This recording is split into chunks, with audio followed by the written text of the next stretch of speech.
some interesting commonalities. Several of the architectures now are seriously considering a model of self.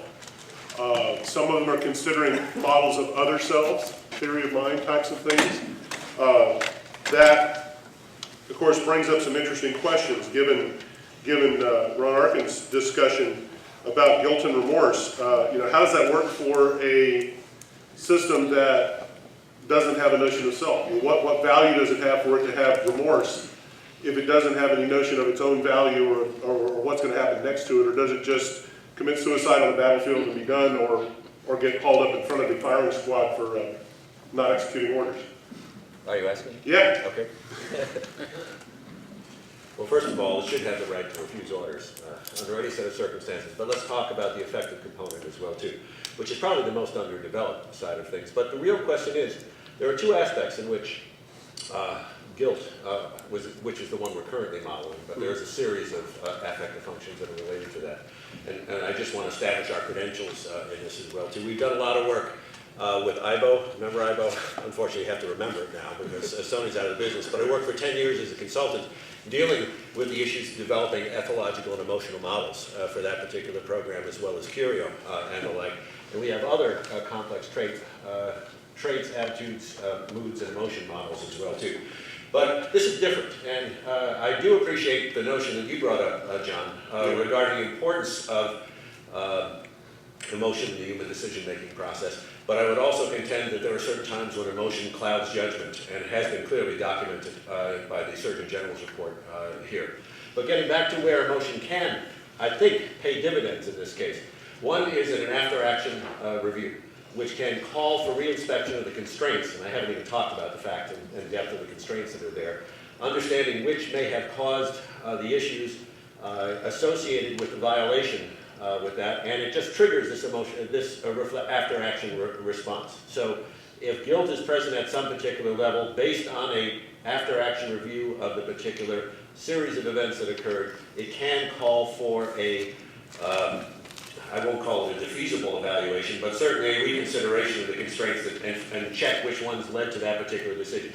The other side, dealing with the runtime aspects as well too, where if for some reason the system has a monitor that is capable of evaluating something incorrect has occurred, or more likely someone has criticized the system in this particular case, you can retract the lethality capability at that particular point in time. In other words, the system would not be tried for a court-martial, but equivalently throw down its gun and disengage at that particular point in time, and it could no longer participate in the engagement as a warrior, if you want to use that language, but could participate perhaps gathering information and surveillance until it fully understood what the consequences are. So actually, guilt is monotonic. So you have conscientious objectors in robotics. Well, that's one way to describe it, but it can be rescinded after action review as well, too. So that's the intent of that. Okay.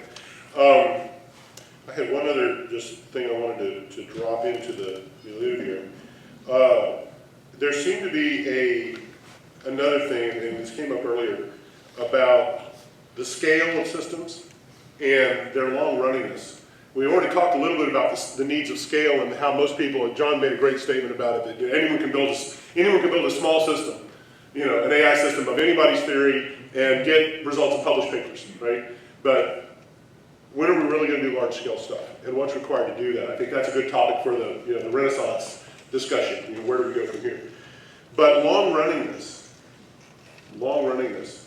When you talk about systems on the battlefield, there's the episode of them being in the battlefield, and then you need episodic memory because you have to remember the last time you were on the battlefield.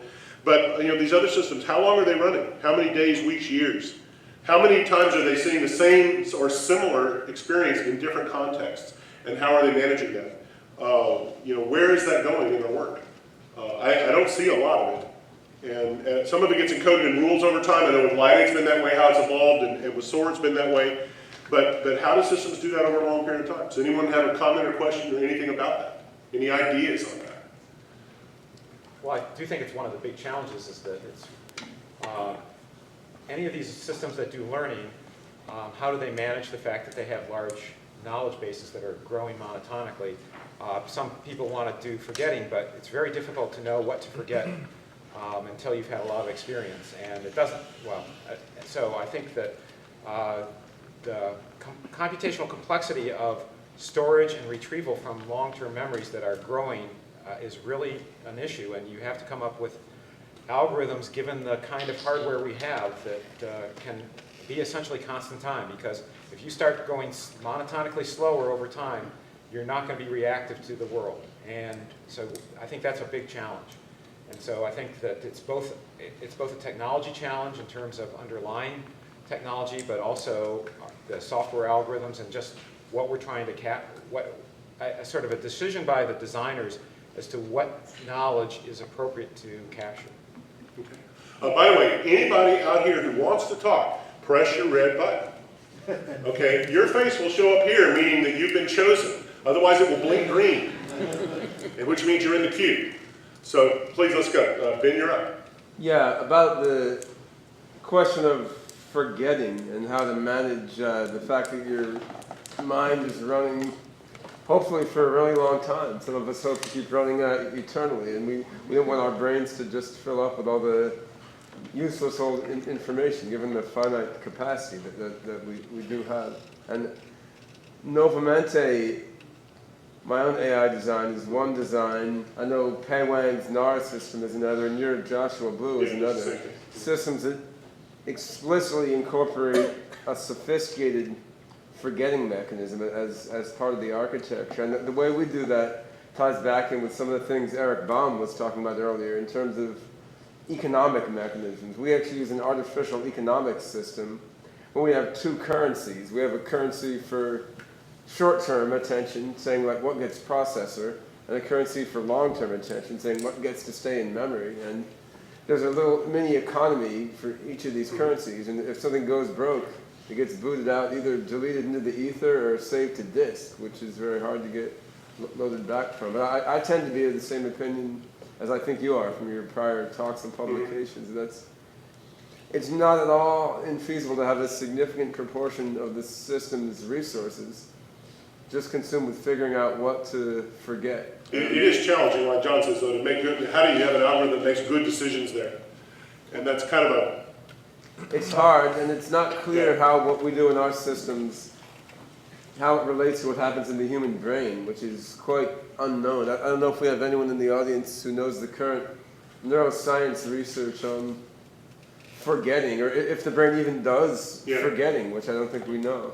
Well, actually, I think we ought to spread the topics out a little bit. But yes, there is some biological evidence of that, and it's quite interesting. Who's next on the button? Ben, will somebody light up? Go. You have something to say, Stan? No, you're on, I'm probably next. Okay, my name is Bill Hibbert. I had a question for Ronald Arkin. A different sort of ethical issue. You know, with the Army we have, if you had a small group of leaders in the Army that decided that they didn't like the government, but if that government had some legitimacy, we'd hope that the citizen soldiers, the human soldiers, would refuse to cooperate in any effort by the leaders in the military to replace the government. But if an army consists entirely of a small group of leaders and then a mass of robot soldiers, how do you address that issue, or is that an issue you're thinking about? It is one of the many issues that we're thinking about regarding that. To some extent, we view that as overrides in the wrong hands, which that list that flew by was one of the ones near the bottom. It also speaks to the issues of responsibility advisement as well, too. There was this notion of one of the strategies that we're using is a 2P override sort of thing, as you might find in nuclear weaponry historically, to make sure that the power doesn't vest in any single individual. Also, that authority for authorizing the actual constraints aren't with the soldier or low-level command. They actually come out of JAG, where the rules of engagement are typically formulated. They do not obviously have that expertise here, and it's very early to be able to do that. But just as even our president can conceivably order soldiers to do things that do not either comply with the laws of war or are inconsistent with our nation's goals, the potential for that does certainly exist, and it's something that we are concerned with. Okay. I'd like to... Who's up next? Pollock. Start. I think that's me, Eugene Surowitz. There we go. The issues of like long time scales and autonomy came up very strongly back in the late 80s when I was working on a project to manage large-scale computers, complexes, in data centers. From experience, in those kind of situations, you may have people not even noticing something is wrong for weeks. You know, a processor is gone or a disk drive is gone, and systems have just gotten even bigger now. What we found, what a proposed solution, since I wrote the main document there, which is all about 8 pages, said, research came up with the answer. The manager of research said, too big, we can't do it. And similar issues have showed up in other respects, like UAVs, autonomous airplanes. How do you test the damn thing? It's going to stay up there, wander around by itself for hours, days, or whatever. In the computer system, the example that I gave of a couple of weeks not noticing something had disappeared, thing had disappeared. Well, from other aspects of those projects, a project that was very simple, involving 20 lines of code, took 18 months. Not because anybody didn't know anything, it's simply you couldn't put it in the system until half a dozen other people had done things asynchronously. And you had to keep track of all that over extended periods of time. And you can't forget it, otherwise kaput. And So we should assume a similar kind of complexity in these systems as they go. as bad or worse, because the machine, you know, when you're talking about the massive parallel systems nowadays, where you're talking thousands of processors, it's even worse. Okay. And I don't know the answer, but that's why I'm here. Well, it's good to, in this forum, besides, I mean, I know a lot of us would love to have people pop up and say, I know the answer to that and actually have it be true. But wisdom of experience is also one of the reasons we're here, is to share what we've learned. So thank you. Next. Who's up? Yeah, with regard to forgetting, it seems to me I've read some places in a neural assembly type of memory, my understanding is that over time, basically, if a particular pattern doesn't get reinforced, just the noise of the co-sharing of an assembly's population being used in other assemblies just means that over time the memory gets fainter and fainter and harder to recall. And then even isn't in long-term potentiation, doesn't that in some models tend to fade over time if it's not reinforced?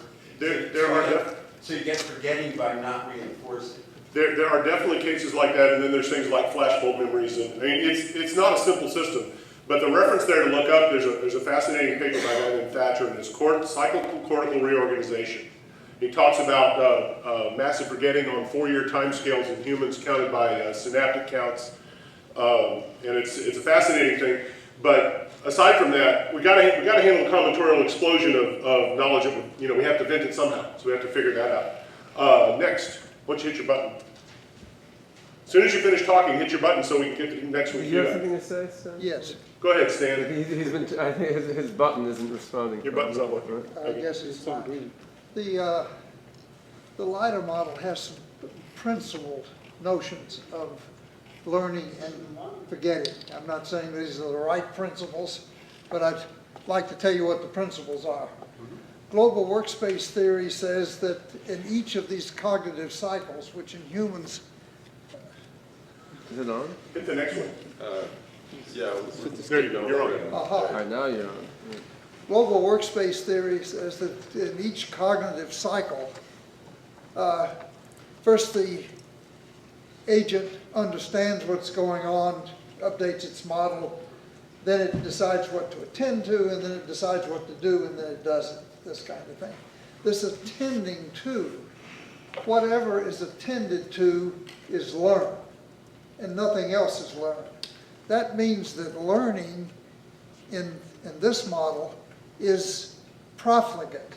It's like oak trees dropping acorns or men with their sperm, you know.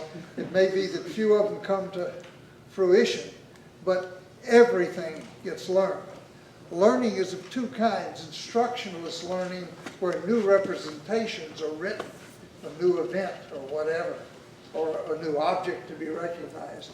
And then there's selectionist learning, which is essentially reinforcement kind of learning, changing the base level activation of the objects that have been learned. Now, the other principle is that there's always decay. That decay is going on all the time. There's always forgetting. But that you've got this inverse sigmoidal curve. When the activation, the base level activation is very low, then the decay rate is very high. And then it goes down when the activation, when the base level activation has been reinforced enough, you essentially hit a plateau where there's practically no decay, and it can last a lifetime. It's like flashbulb memories. Yeah. Flashbulb memory. Yeah. No, I'm not sure of that. That's not what I mean. Although the learning rate is influenced by the affect of the system, the amount of the emotions. That's true. But it's also influenced by the number of times this thing gets reinforced and so forth. So the basic idea is that there's always this decay, and this is the way I think we humans do it, this same kind of thing. And this is what the LIDAR model is suggesting that we put forth as learning principles, namely, learn whatever you attend to and reinforce it or not, and let whatever's not useful die away. Comment? Go ahead. Unfortunately, I'm everything else than a neurobiologist, and I have actually no background about that. But I heard a talk not a very long time ago from a neurobiologist who made the following important claim, and actually this should be very interesting for all of us. Essentially, I think the claim was we learn during we are sleeping, essentially. So we think learning is a hard task. No, when we are sleeping, we learn essentially. And in the first part, we're doing this declarative memory thing, and in the rapid eye movement phase, we do essentially skills and emotional things. It was a talk by Mr. Born from the University of Kiel, I think. And what was going on during sleeping was, and I hope I got this correctly, perhaps I'm a little bit wrong, but tentatively I should be right, I think. There was a strong pattern, and now this was this pattern reinforcement between the I think it was the hippocampus and the neocortex essentially, and if there was, and this was going on, there was a high activation during sleeping, and in the first phase you had this declarative memory where you had significant results. When these people were sleeping for hours, they remembered much more than the people who didn't sleep. And in the second, in the rapid eye movement phase, it was skills essentially and emotional stuff and things like that. So now, because we are here in kind of a visionary conference, I think. So my ideal conceptualization of how we do learning, how we forget things and stuff like that would be something like a system that is constantly reorganizing memory.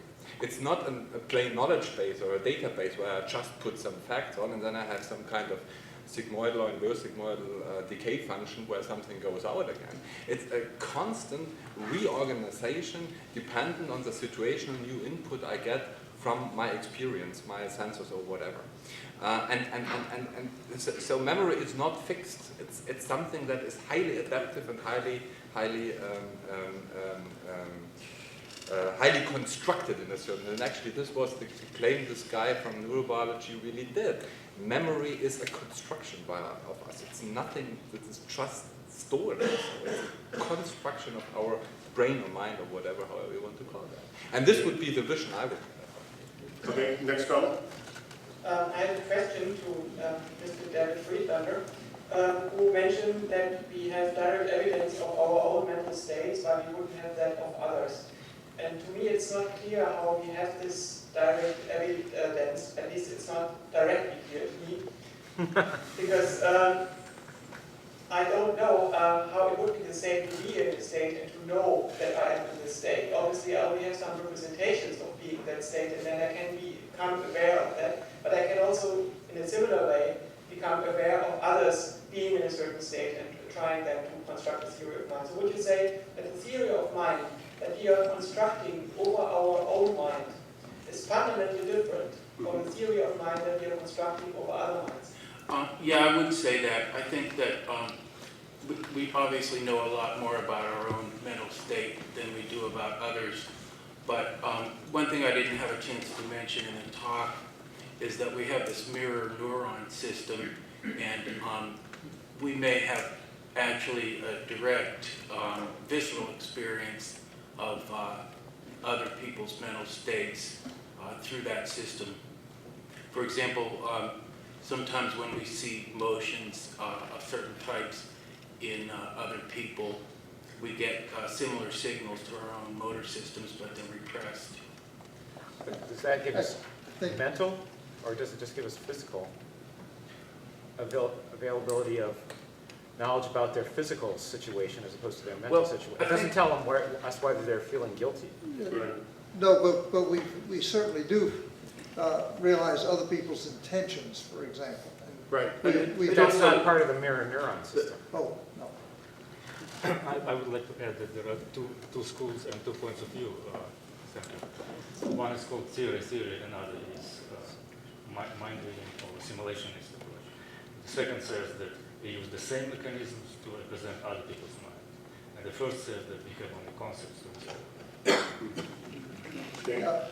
I'd like to go back to the question of sleep and what happens there. First thing, when we sleep, cognitive cycles go on. And I'm conscious in my sleep, at least for the REM sleep. If not for the slow wave sleep, I'm not sure of that. The LIDAR model, what happens is that the physical things, the motions, get suppressed. The other thing that gets suppressed is transient episodic memory, the short-term episodic memory about where I parked my car in the garage this morning that only lasts a few hours or days. That gets suppressed. That's the reason I don't remember much of dreams the next morning. All I remember is what's in working memory, 20 or 30 seconds of it, not the whole thing.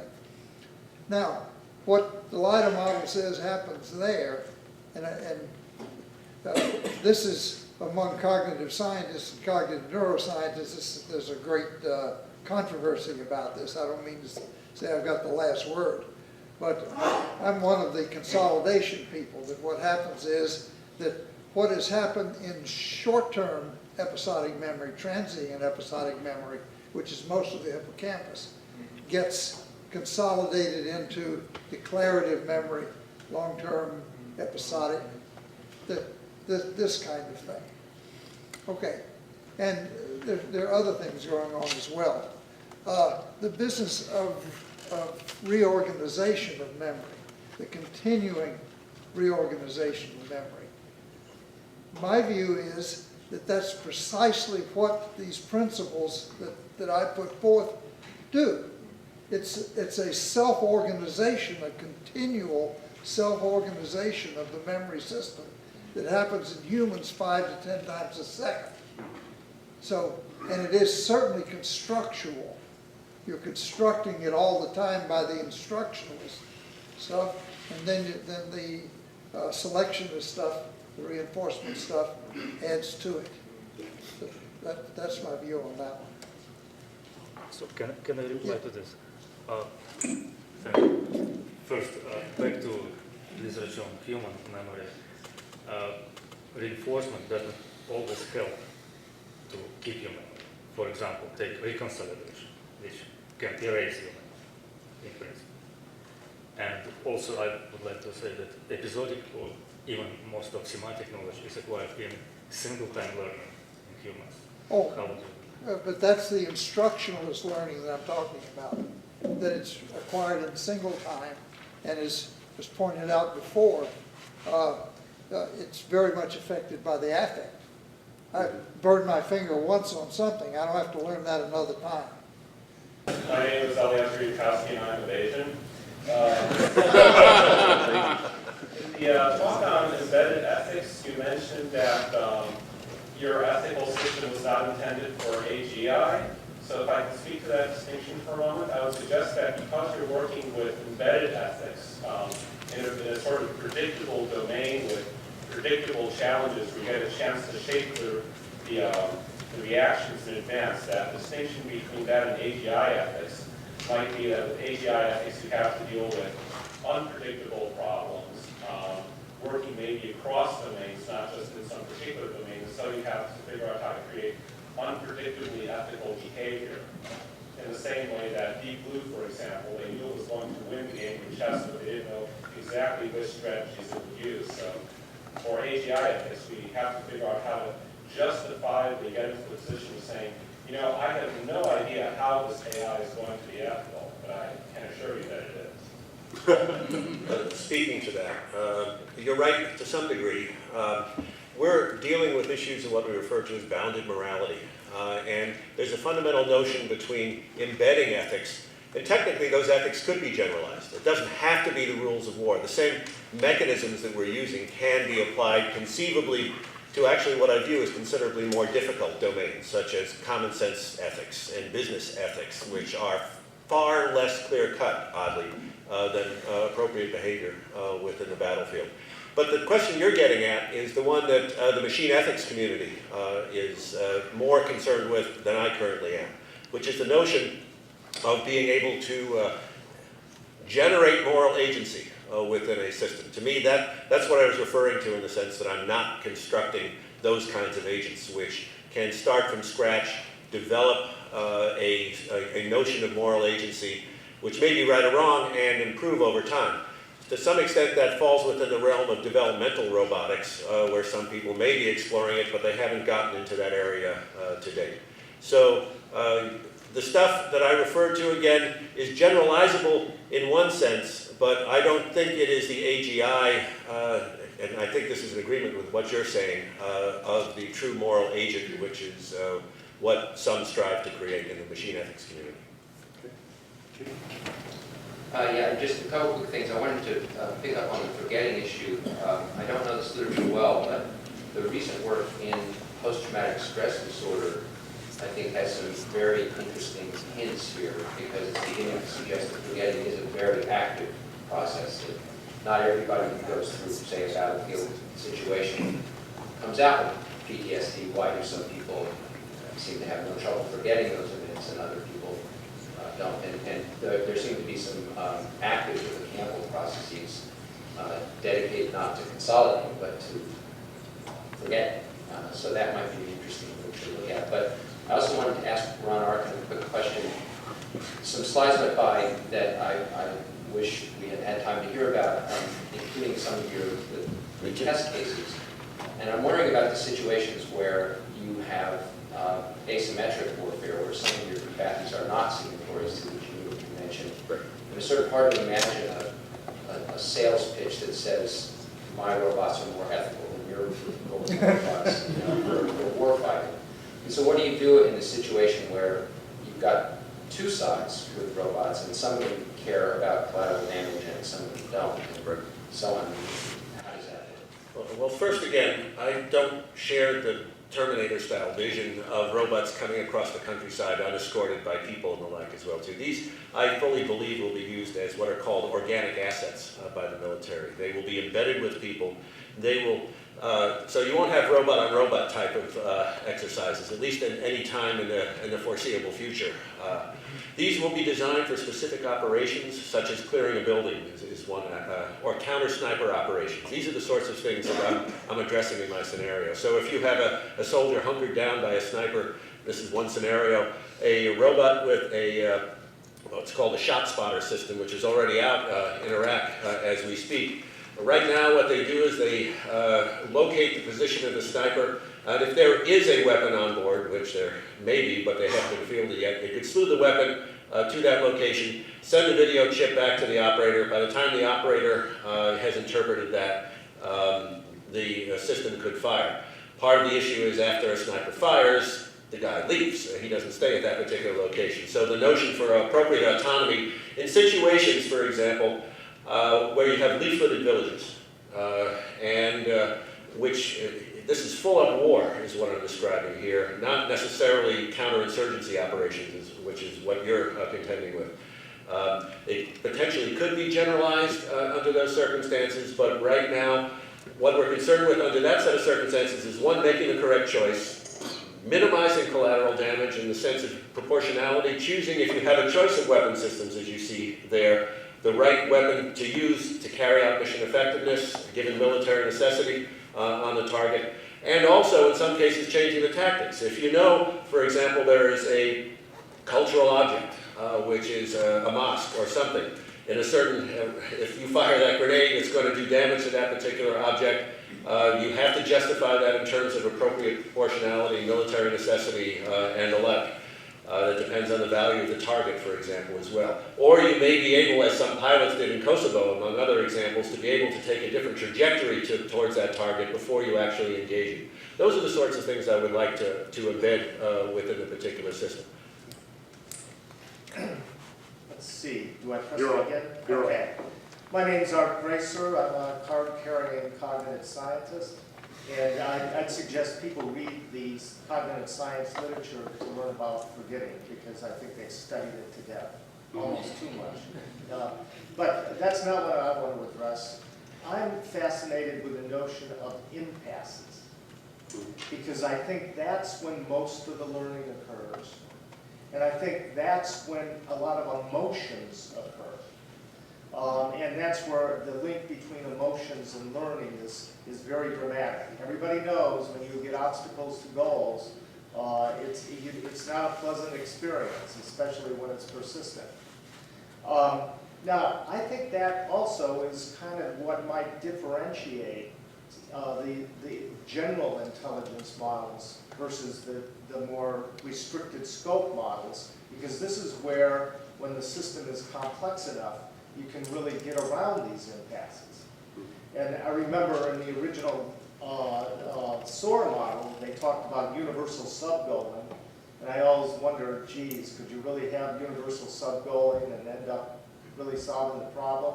But it seems like that can happen in these broader scale systems where you come up with some attempts to come up with some solution to a problem, thinking outside of the box.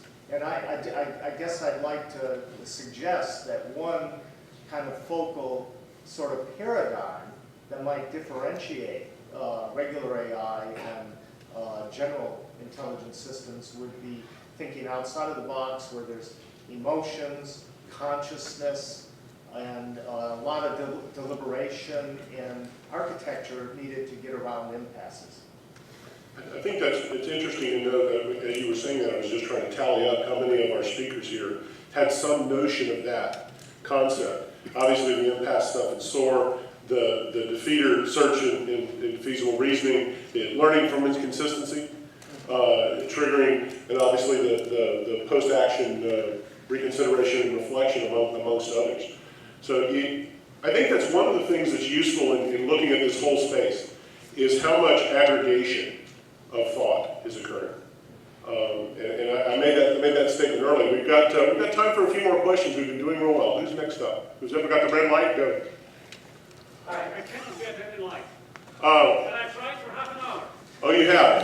Okay. Well, I tell you what. Hey, I'll just stop. I just wanted to hear the comment of the panelists. They have made very interesting extensions to the architectures. What type of applications do they expect that will be possible with this type of extensions? There's several of you talking about all this. Okay, the question was, you made lots of interesting extensions to your architectures. What kinds of applications do you foresee being able to apply them to? Anyone on the panel?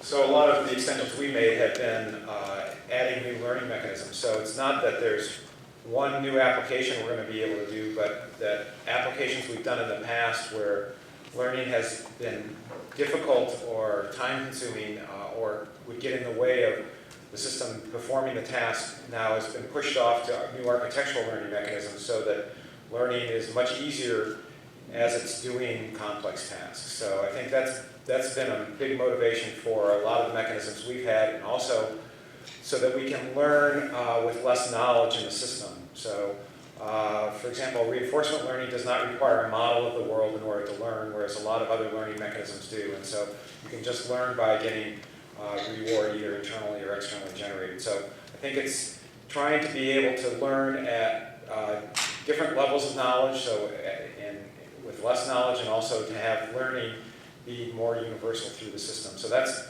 been one emphasis of our system, of our approaches. I mean, you have to go through each one individually and sort of talk about it, but that's a good overview.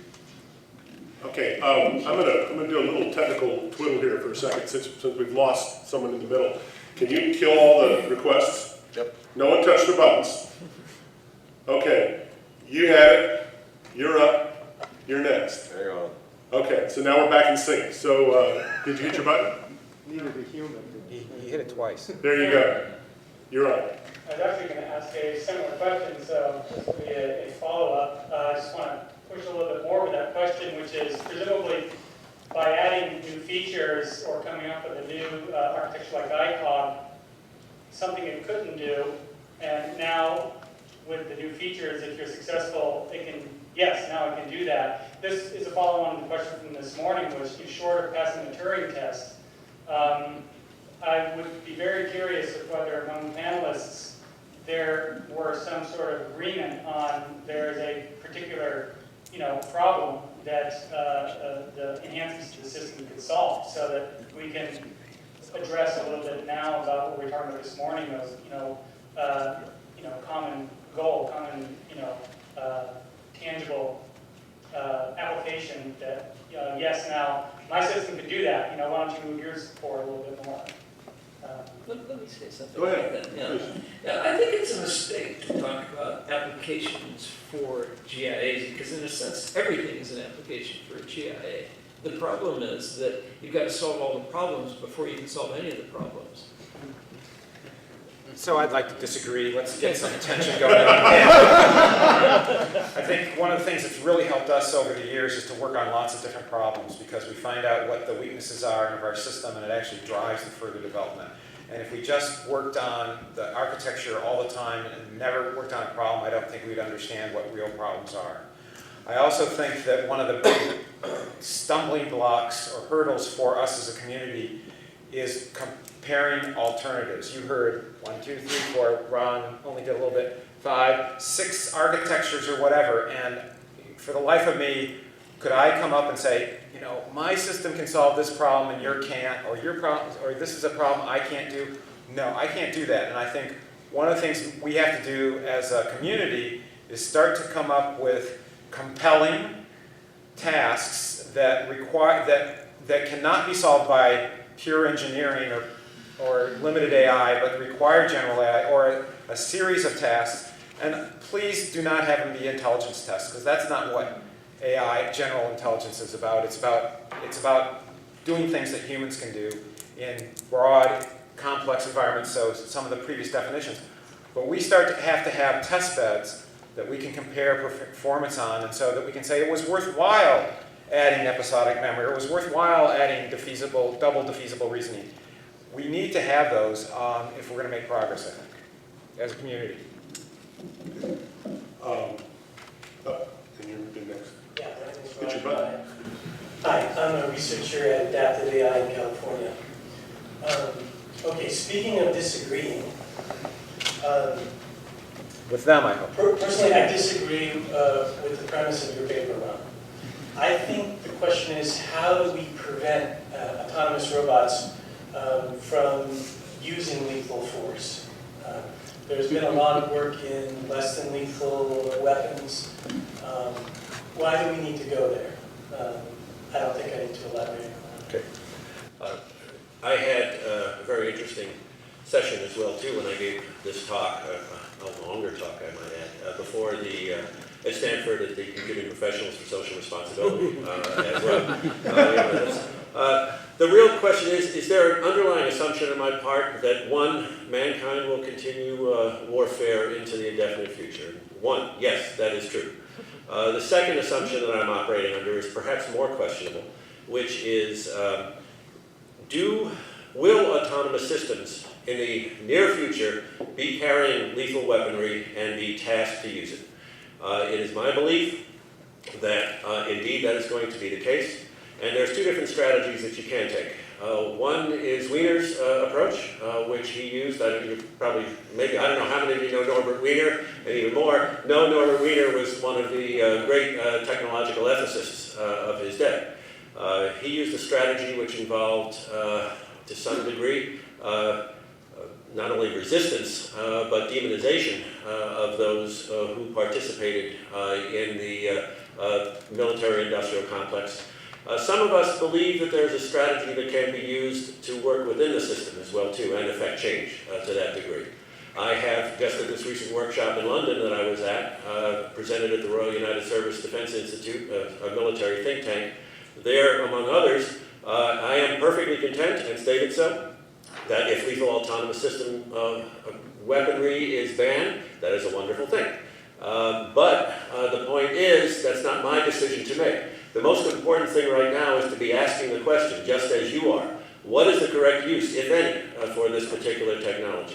The work that I'm doing, I think, not only provides a potential positive aspect, but perhaps more importantly, engages the discussion just as you fostered there. So that is, and secondly, there's even deeper issues, political issues as well too, because as you start to deal with an autonomous lethal weapon system, there is no way that a nation can ultimately avoid the question of making those rules explicit as to what they feel is ethically appropriate in the battlefield. We have to take those rules, encode them in some particular way, and show that the performance of the system is consistent with either the laws of war or not. So to some degree, it's not only a question for us as scientists, it's a question for us, for a nation as a put up or shut up in terms of ethical behavior for this particular role. There are difficult questions, aside from the jus in bello, which is war-fighting behavior in the system. If they go out to war, I think it's somewhat unquestionable that we would want them to behave ethically. The other question is the jus ad bellum issue is, does it lower the threshold of entry into war? Are we more likely to go to war if we have these kinds of weapons? And many other related questions associated with that. That one is much more difficult to answer. Some would argue that it is not inconsistent with any kind of advanced technology being fielded into the battle space. And there were some interesting questions as well too about moral obligation. If you have a system that is potentially more effective in terms of ethicality, this was not a panel session that I was at, but it was a debate that was held at RUSI. Is it your moral responsibility as a scientist to develop that particular technology, which can ultimately end up saving lives? I firmly believe with you that if we could avoid the use of these particular types of systems, and they did not increase the threshold of entry into war, and they would save non-combatant lives by effective use, that it would be appropriate. But I agree with you that if we could avoid conflict whatsoever, we would be better off. Okay, we have time for two more questions. One, because you missed, and then Ben will close us out. Go ahead. Yes. The question I have was with regard to mirror neurons. I've just read multiple articles about it in various places, and it seems to me that none of the evidence given for their existence as a separate type of representation is really that convincing. There may be a separate type of representation, but it seems to me that if you have a system which presumably an AGI would be, which it basically is very good at analogical reasoning, very good at sort of correspondence matching, when it sees somebody else do something, it would naturally map that onto its own equivalent motor mechanisms. And I've read that actually one of the papers saying that there was evidence for mirror neurons was saying that when somebody witnesses other people doing certain actions, there is actually a suppression of the corresponding part of their motor cortex to prevent them from actually starting to move. That doesn't prove that there's some separate system designed to mirroring other people's behavior in your system. It's possible that just your patterns are basically being partially stimulated by that activity. I'm not denying that there aren't mirror neurons. I'm just saying most of the net evidence cited for their existence does not necessarily require that. Yeah, I think that may be true. It's still under research. Okay. Interesting concept, though, for sure. Can I make a comment on that? Because I happen to know people who discovered mirror neurons. Oh. And their point of view is very different than what you usually read. Namely, these are simply multimodal neurons. They react to motor as well as to visual or other commands. And most neurons will be multimodal. So from this point of view, most of our neurons are kind of motor neurons. They simply react to different things. And they may react to our actions, and they may react to visual observations of our own actions. And because of that, they also react to visual observations of other actions.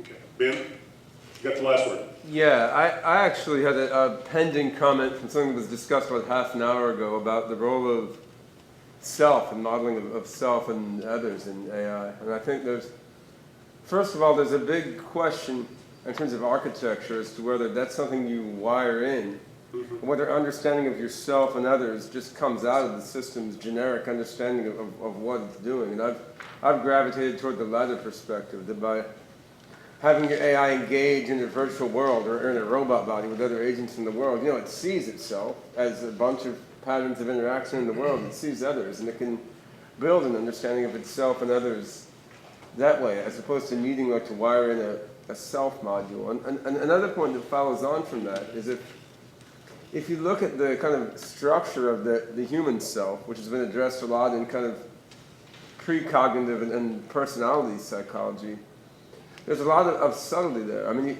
you have a whole notion of sub-personalities where an individual self can actually be viewed as a sort of dialogue among multiple sub-selves, which has echoes of Freud even. You could look at all that old stuff of ego, id, and superego. It's kind of a crude approximation of the notion of multiple kind of modular sub-selves. And how do we learn those? Well, we dialogue with others in the world. We internalize something of those others in the world, so that the self comes out to be kind of a multitude. I know that was a famous quote by Walt Whitman. He said, I contradict myself. Very well then, I contradict myself. I'm large, I contain multitudes. Right? I think I should answer this. A very good point. Actually, this is exactly how the self is implemented in our architecture. But first of all, I would like to say that the notion of self is very multidimensional and multimodal. There are many meanings of this word and very many notions of self. The one that we have the most essential for the human mind is, in my view, some kind of an abstraction. It is not the human body, not the human mind, not the brain, not the process of thinking, but some kind of an ideal that you believe it is, that you believe that you exist, right?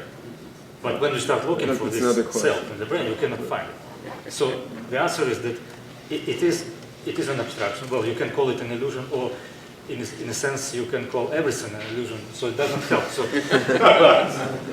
you see, this is a model constructed by the brain about itself. It may be regarded as true or self-deception. It's a matter of interpretation. But this is our particular interpretation of this concept, which we implement in our architecture as a set of constraints. So the constraints are basically enforcing this belief in everything that you think or plan or experience. It has to be consistent with this fundamental belief. And then it starts looking like you exist. Right? So this is how we implement self in our architecture. And by the way, yes, we do have multiple instances of self.